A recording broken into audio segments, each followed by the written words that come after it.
I thought I would do a video on some of my favorite Titanites in my collection. Now I have Titanites from 3 locations.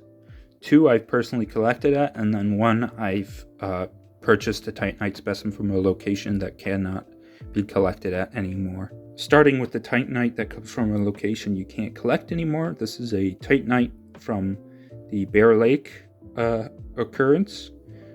It's actually the occurrence at Bear Lake is the same occurrence as the Gibson Road occurrence. It's just farther along, and that occurrence hits basically the hill at Gibson Road, and it's the same occurrence. It's just that the diggings at Bear Lake are not you're not allowed to collect there anymore. It's private, and collectors are not allowed there anymore. Whereas the Gibson Road occurrence is still open to the public. But you can see this is a nice, sharp, fully formed Titanite. There's a fracture running through it, though it hasn't fallen apart miraculously. And it's just sitting on top of a bit of what seems to be a bit of amphibole matrix. It's just a very nice, sharp, well-formed Titanite. Moving farther down to the Gibson Road occurrence, these are some of my favorite Titanites from there that I've collected over a couple trips. I'll show you them one by one because some of them are quite nice. Now with Titanite, the Titanites in Ontario are a dark brown to black. I would describe the brown coloration as like a dark coffee brown, like a black coffee basically. This is a nice kind of cluster of them, and this one has some of the kind of the dark brown, coffee brown coloration. Now, the reason behind this coloration is that the Ontario Titanites have a high amount of iron present in the mineral, whereas the lower the iron amount, actually the Titanite starts to go to like a green, like a chartreuse, I believe. Now, some of the specimens I've collected at the Gibson Road occurrence are a lot bigger. This is one of the bigger pieces with some pretty well-formed crystal faces. There's just some minor damage on some of the places, but it is quite lustrous and displays well. But hopefully in the future I'll be able to find a nice whole sharp one. I know the area that I usually collect in the Gibson Road occurrence has never failed me. Every time I've gone there and dug in the same area with the same couple pits and trenches that I've dug in, I've always found Titanites. It seems to be kind of like a hot spot. And I mean, other people dig there too, but there always seems to be Titanites still there. So this is a lovely example from that area. Now with Titanite Hill, some of the Titanites aren't super well formed. They're kind of more lumpy. This one you can see is quite lumpy, but if you look, it is still, these crystals are still terminated, even though this one looks like it's damaged, but you can see that's just a lumpy termination. There's no actual fresh damage on it, or if it was damaged, it healed over and started regrowing. But you can see some of the Titanites from Titanite Hill are a lot more kind of lumpier and more clustery. And it's just here's where it broke off of whatever matrix it was growing on. But this is a nice cluster of, well, 1, 2, 3, 4 or 5 Titanites. It's kind of hard to tell. This is probably 2 Titanites that have kind of fused together. But it's a cool little example of the more lumpier formed Titanites at the Gibson Road occurrence. Here's one that is the exact opposite of the last one. Very sharp, well formed on amphibole matrix. This is one of my most complete undamaged ones that I've gotten from there, since it's still directly on matrix, and it is a stunning little Titanite specimen. Very sharp, well formed, great dark brown coloration. It's just a wonderful little specimen. Here's another sharp specimen, but this one you can see it broke off of the matrix.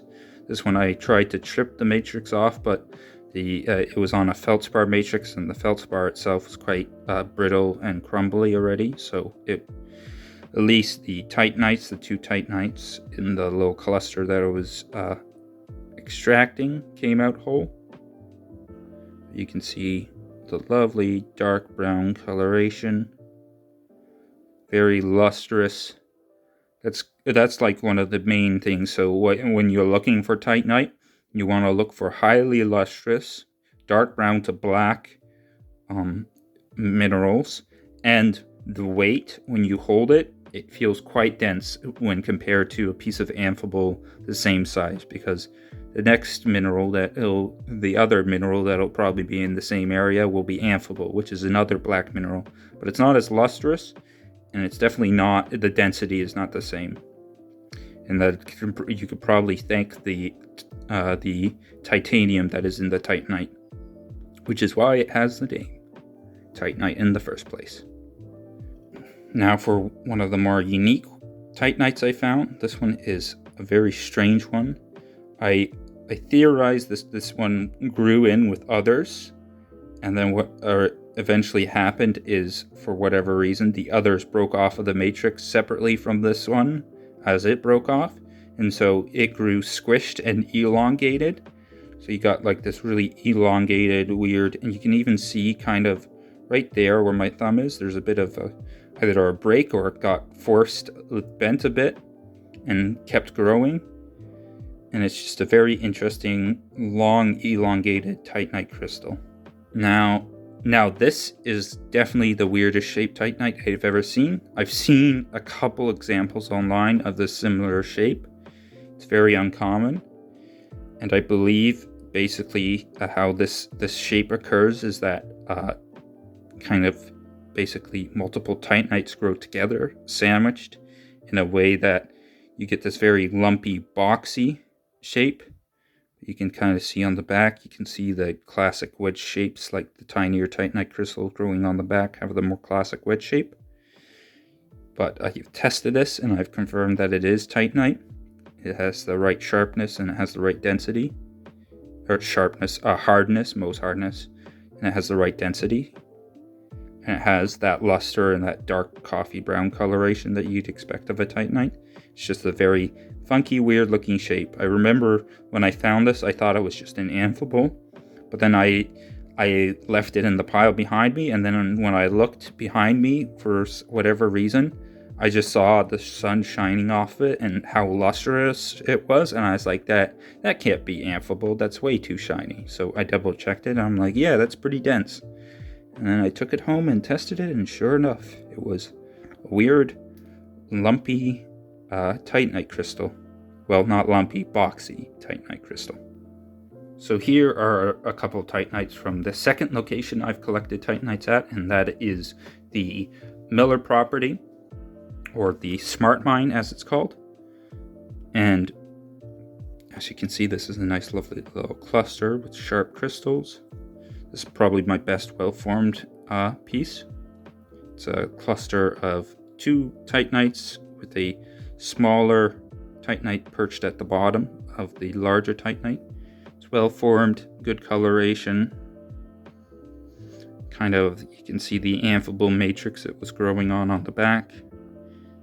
And you can kind of see, it looks as if it sheared off right at the contact point with the amphibole matrix it was growing on. So it is probably 99% intact. It's just a lovely little example. But then I've seen, and I'm sure you Ontario collectors who are watching, you've seen some of the examples posted online from the Smart Mine, the large titanites. And I did find one larger one.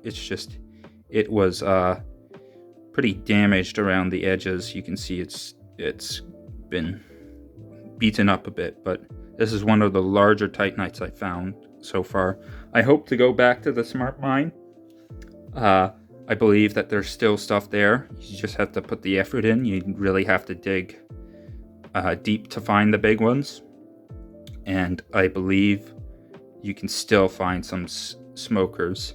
You just need to have the patience and the wherewithal to dig them out. we have gotten to the end of this video. I want to thank you guys for watching. I really enjoyed showing these specimens off because I find Titanite quite interesting. Please do, in the comments below, let me know which ones you found the most interesting. And please do like and subscribe if you haven't already. And I thank you guys for watching, and have a great day, and I'll see you in the next video.